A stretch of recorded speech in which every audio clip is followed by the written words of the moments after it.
When I first saw Ayden after the 3 years of absence, it was like a totally different child. He sat in the corner and didn't even acknowledge my existence. I remember the little boy that I used to play with, and this wasn't him anymore.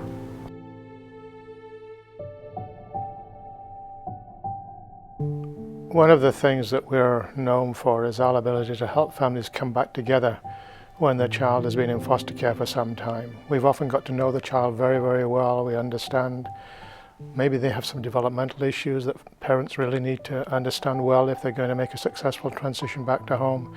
We did question whether he possibly had an autism spectrum disorder, especially given the limited eye contact, the lack of vocalizations. I think for Ayden, timing was so essential. We have pediatricians, we have psychiatrists, we have psychologists, we have social workers, all of whom understand different things that need to happen for this family and for this youngster. So we were able to really, very quickly, within a few weeks, put in a number of services to support him.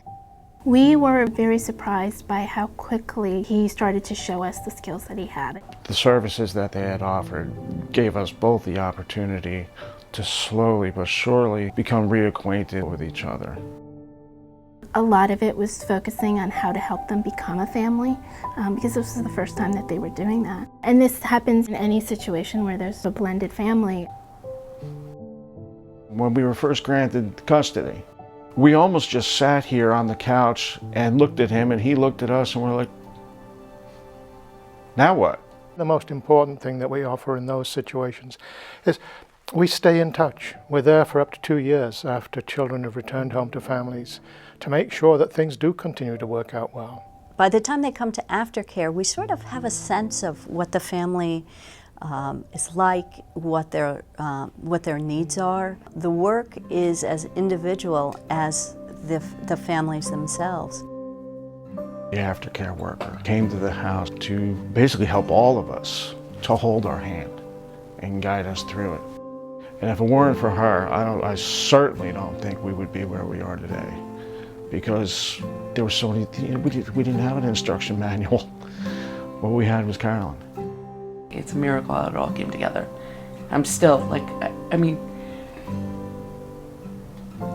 just watching him play with kids, them accepting him, and him having a normal experience at school. To have him back and to know that there was a whole team behind making this possible. I couldn't thank any of them enough for what they've given me back.